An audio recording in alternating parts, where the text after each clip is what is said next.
আবৃত্তি করছি আমার স্বরচিত কবিতা আমার বাংলাদেশ কবিতাটি। কি অপরূপ আমার দেশ, বিস্তীর্ণ সবুজ মাঠ, তুমিও বন্ধু দেখবে এসো লাল সবুজের হাট। ছোট্ট ছোট্ট কুঁড়ের ঘর, বিলাসিতা নেই, দেখবে ঘুরে গ্রামগঞ্জ মনোমুগ্ধকর সেই।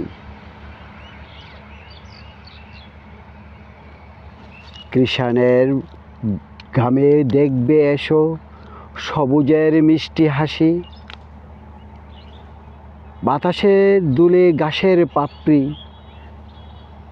বলবে ভালোবাসি। মাঠ ঘাট সাগর নদী একে ঈশ্বরে গাথা, শত ব্যথা বুকে লুকিয়ে বলবে রসের কথা। শুনতে এসো রাখালের কণ্ঠে মিষ্টি বাঁশির সুর, পাহাড়ের ফাঁকে উষার উদয় পাখি ডাকা আবর। প্রিয় বন্ধুরা, এটাই আমাদের বাংলাদেশ, অত্যন্ত চমৎকার সবুজ শ্যামল